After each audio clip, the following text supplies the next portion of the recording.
enviou o seu Filho único, para que todo aquele que nele crê não morra, mas tenha a vida eterna. A graça de nosso Senhor e Salvador Jesus Cristo, o amor de Deus Pai e a companhia de Deus Espírito Santo estejam com todos nós, agora e sempre. Amém. A vitória de Jesus é também a nossa vitória. Queridos irmãos e irmãs na fé, congregados, visitantes, de perto, de longe, também aqueles que estão nos acompanhando pelas redes sociais, na transmissão, a nossa saudação em nome da Congregação Concórdia de Moema, e nossos pastores e nossas famílias. Um grande abraço a todos. A leitura do Evangelho feita pelo pastor Mateus, à primeira vista, parece um tanto estranha. Deserto é um lugar que, eu creio, não nos é muito familiar, apesar do calor do nosso verão. Jejum. Um jejum é um hábito que também não nos é muito comum. Não por 40 dias, pelo menos. E uma manifestação visível e traiçoeira do diabo. Então perguntamos, o que isso tem a ver com a nossa fé cristã? O que isso tem a ver hoje com a nossa vida cristã? E de imediato eu lhes afirmo, é bem mais do que nós estamos imaginando. Pois foi um evento espiritual extremo e que até hoje nos afeta, tanto a vocês quanto a mim. Para o próprio Salvador Jesus, a experiência de 40 dias no deserto foi muito mais do que uma questão de resistência física. Não é à toa que os evangelistas Lucas e Mateus relatam esse episódio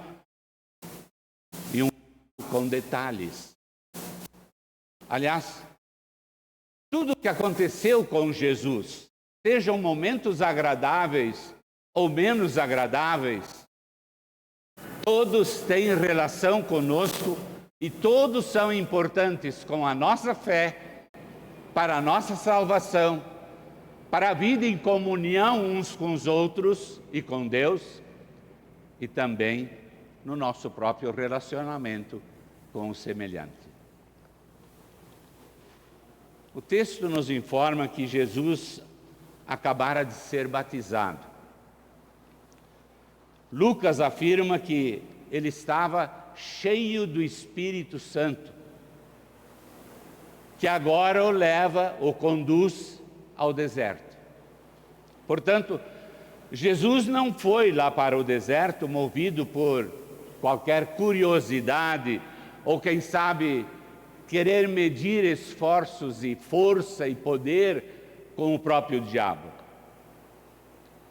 Jesus também não foi para lá agindo que nem Adão e Eva, lá no Jardim do Éden, que por vontade própria se aproximaram daquela árvore proibida por Deus, e apesar das sérias advertências de Deus sobre as terríveis consequências para quem comesse daquele fruto, aquele casal concluiu que o fruto era bom para se comer.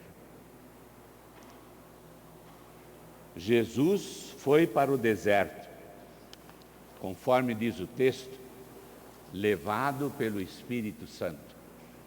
O mesmo Espírito que o conduziu e o conduzia a todos os lugares, inclusive também a outros grandes encontros com o mal e as provações. Nós sempre repetimos a oração do Pai Nosso em nossos cultos, certamente também nas nossas devoções do lar ou individuais.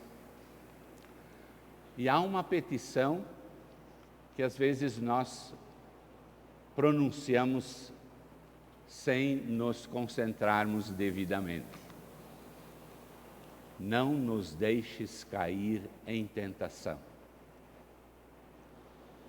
Isso, porém, não significa, com esse pedido que nós repetimos diariamente para Deus, que então nós poderemos nos aproximar de lugares ou de pessoas dominadas pelo mal sem correr perigo. Infelizmente, muitos nem se preocupam a respeito e acham que talvez podem resistir a qualquer tentação com suas próprias forças. Todavia, convém que todos nós fiquemos atentos e vigilantes a respeito disso, pois nestas ocasiões, justamente, a autoconfiança pode se transformar numa traiçoeira cilada. Porque o diabo é extremamente astuto e ele sabe a hora certa de nos dar um golpe fatal. Aquelas táticas que ele usou para seduzir Adão e Eva lá no jardim, e também enganar o próprio Salvador Jesus ali no deserto, ele continua usando até hoje. Satanás age traiçoeiramente qual uma fera selvagem à espreita da hora propícia para pegar a sua presa. Ele aguça no coração humano aquela cobiça, aquele desejo desenfreado de ter e poder. E, lamentavelmente, o primeiro casal fracassou, como cada um de nós também fracassaria. Mas Jesus não. Jesus não se deixou enganar. Jesus aguentou firme, permanecendo fiel ao seu Pai Celestial e ao propósito para o qual ele fora enviado a este mundo.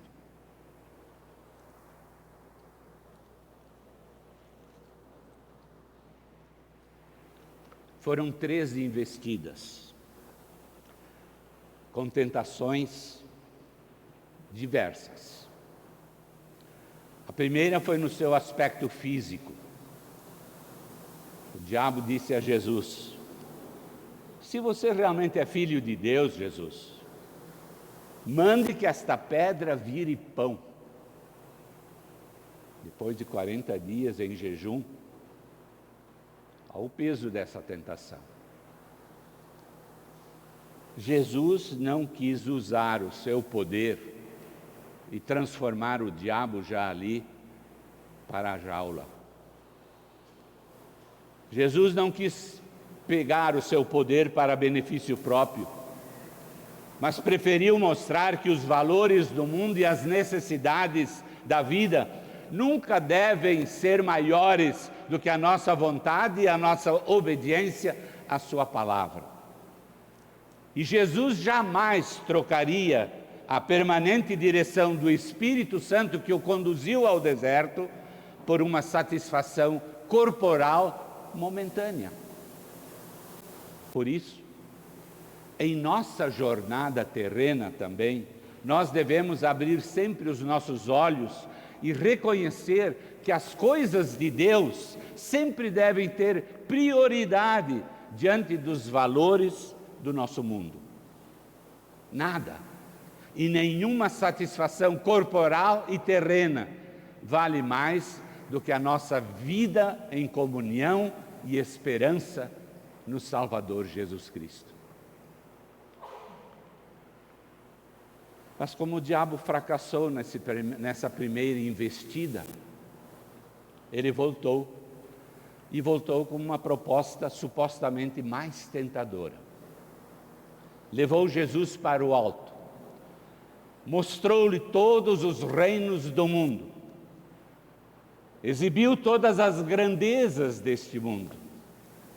E então disse a Jesus: eu lhe darei todo esse poder, eu lhe darei toda essa riqueza, isto tudo será seu se você se ajoelhar diante de mim e me adorar. Perceberam como o diabo é ousado?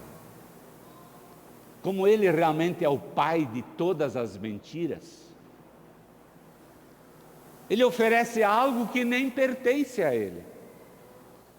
Apesar de ele ter poder e ser considerado o príncipe do mundo maligno, o diabo não tem autoridade para dar a Jesus os reinos e as glórias do mundo. O mundo não é propriedade dele. A terra pertence a Deus. A palavra de Deus nos diz isso. Davi canta no Salmo 24, dizendo: ao Senhor Deus pertence o mundo e tudo o que existe neste mundo. A terra e os seres vivos que nela vivem são dele. Nós vivemos realmente num mundo caído e com um sistema iníquo, mas assim como Jesus Cristo, nós não fazemos parte deste mundo mau. Estamos no mundo, mas do mundo não somos, canta o poeta sacro. Por isso o cuidado do cristão é não viver de acordo com os padrões do mundo mau, e nem ficar comprometido com ele. A resposta que Jesus deu deixa muito bem claro que, no que tange à adoração e ao culto, não pode haver dualidade, ou seja, servir a Deus, mas também orar aos ídolos. Amar a Deus, mas não deixar de adorar o mundo. A promessa do diabo de dar a Jesus a posição de grande soberano do mundo não conquistou o Salvador.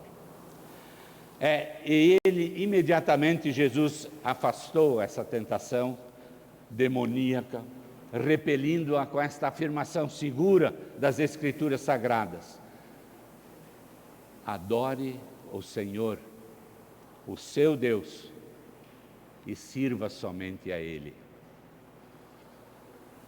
Mas Satanás é insistente. E vem a terceira tentação. E ela vem com uma novidade. O diabo cita a própria Bíblia.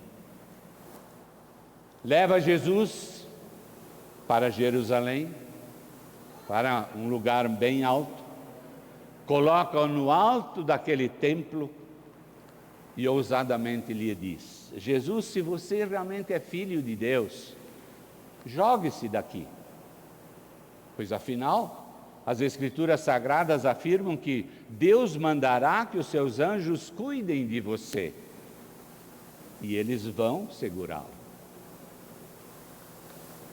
Percebam a sutileza das palavras do diabo. Ele cita o Salmo 91, omite algumas palavras e interpreta outras erradamente. Que os anjos de Deus nos protegem em todos os nossos caminhos, isso é verdade. Porém, se atirar das alturas é um ato provocativo, mas não caminho divino. Expor-se ao perigo sob o pretexto de ter fé e tentar a Deus é interpretar mal as promessas de Deus. E o diabo usa a própria Bíblia, mas de uma forma distorcida e mentirosa, só para afastar os homens do verdadeiro caminho e da verdade que liberta. Mas o Salvador Jesus não caiu nesta infame armadilha. Fazer o que Satanás lhe propunha equivaleria a substituir a fé pela ilusão, e a obediência e submissão a Deus pela petulância. Seria um caminho talvez mais fácil para alcançar a fama e até evitar a cruz. Porém, isso tudo destruiria completamente toda a obra redentora que ele viera a realizar. E temos aí um ponto importante para destacar também: o uso correto das Escrituras Sagradas. A Bíblia, usada fora do seu contexto, como fez o diabo aqui, não é palavra de Deus, mas é a arma do maligno. E está acontecendo isso cada vez mais, essa situação de cada um citar a Bíblia sem critério algum. Distorcem, então, o sentido da palavra original e muitos são arrastados para heresias e enganos. Em vez dela ser utilizada corretamente para fundamentar a pregação do puro Evangelho, usam o texto como pretexto, visando defender ideias próprias, tal como fez o diabo. Ele deixou de usar a Bíblia em função do propósito original dela mesma e tentou colocar Jesus na condição de um falso Messias, de alguém incapaz de enfrentar a dureza da cruz para, em troca disso, satisfazer-se com apenas os alimentos, a glória do mundo, o poder, o brilho, o sucesso pessoal e terreno. No entanto, o antídoto e o golpe fatal de Jesus agora em Satanás foi a sua fiel resposta: não põe à prova o Senhor, o seu Deus. Meus ouvintes, é interessante que em nenhuma dessas três ocasiões Jesus discutiu, nem sequer argumentou. Ele simplesmente rebateu as tentações do diabo, dizendo na cara do diabo qual era a vontade do seu Pai Celestial. Com o diabo e seus exércitos e demônios, não existe diálogo. É preciso cortar de vez e dizer: fora, diabo, arreda-te, vá embora, Satanás. Só que para isso nós temos de conhecer bem esse nosso Deus. Nós temos de saber quem de fato é Deus Pai, Filho e Espírito Santo. Quem de fato é Jesus para mim, para você. E isso só é possível ouvindo, lendo, estudando, aprendendo, enfim, crescendo na sabedoria e no conhecimento da palavra de Deus. Aqui ele se revela, e aqui nós conhecemos esse Deus, e para isso nós temos, graças a Deus, todo o trabalho da igreja, todas as oportunidades que a igreja nos dá para crescermos na graça de Deus e no amor do Salvador Jesus.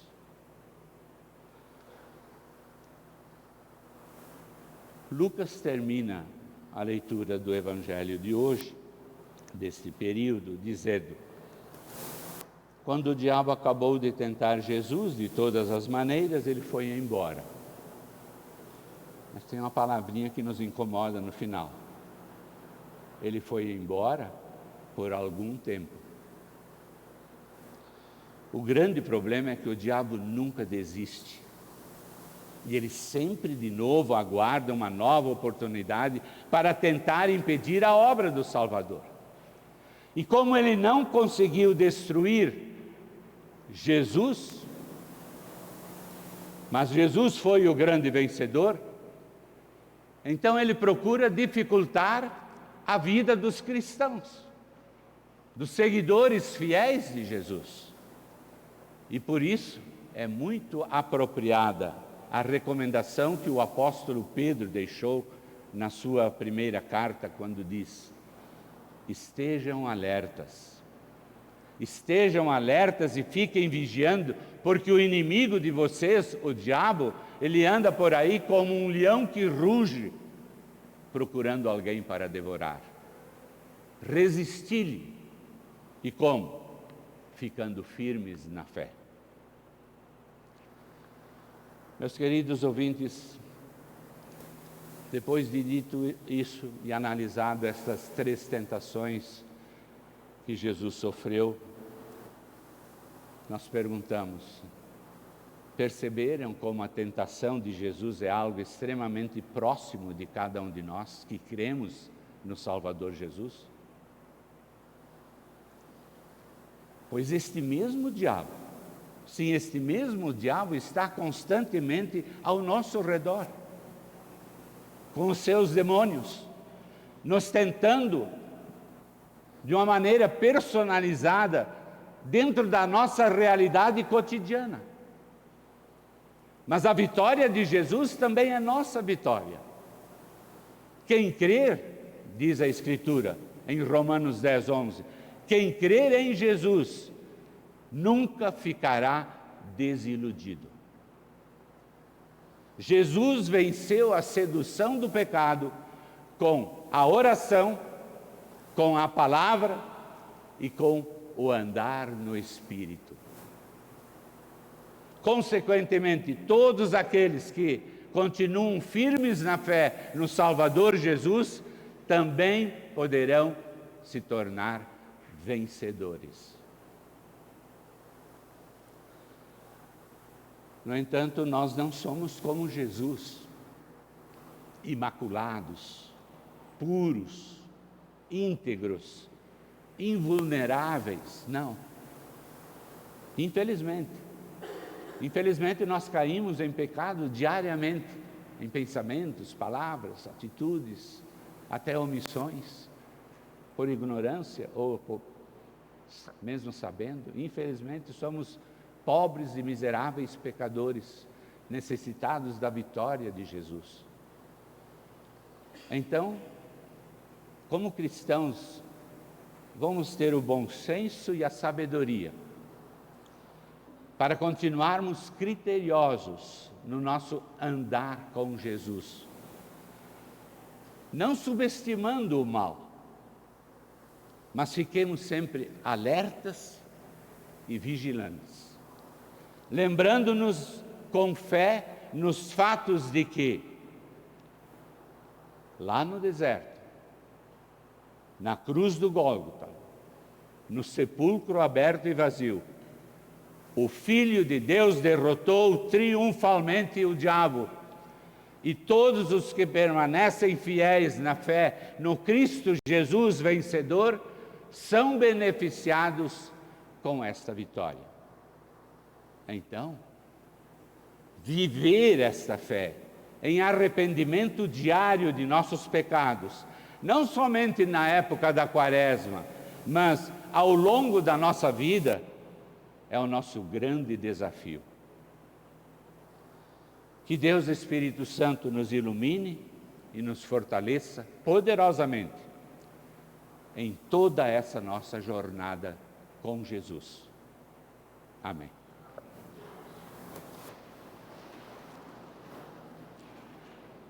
Que a paz de Deus, que excede todo humano entendimento, guarde os nossos corações e mentes em Cristo Jesus para a vida eterna. Amém.